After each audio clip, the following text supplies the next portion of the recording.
destruction, devastation for many years to go. Those are Professor Asaf Kaffouri's thoughts on what he believes the current conflict with ISIS will result in. ISIS, or ISIL, stands for the Islamic State in Iraq and Syria, or the Islamic State of Iraq and the Levant.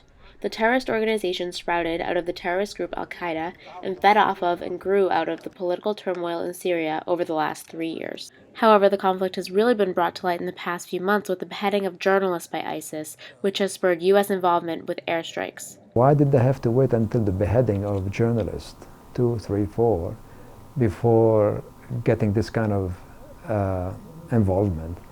It didn't happen before, even though for 2, 3 years we've been suffering through far worse atrocities. The answer? One line seems to be the brutality of this killing, irrespective of target, just the act of beheading, and particularly beheading a Westerner, seems to raise awareness in a way that hundreds of Syrians dead every day couldn't. So the interesting question is, was it the ISIL group's goal to galvanize American public opinion against them sufficiently to drive an interventionist foreign policy? It sounds like a strange suggestion, given that the American firepower is greatest in the world. But Kaffouri doesn't seem to think this idea is so far-fetched. Part of their strategy, ISIS, is to draw the U.S.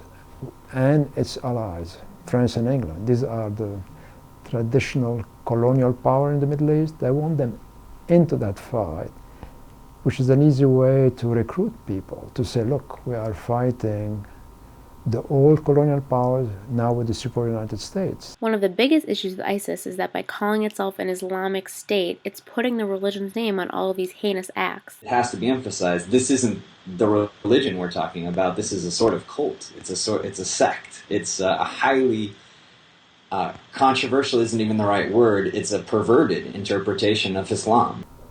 They are what I call the erzast Islamic State. It's a fake, yeah. It's an imitation.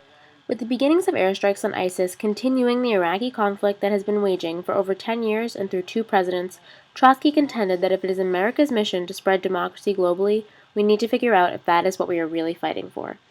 It doesn't so much matter whether previous administrations meant it or not.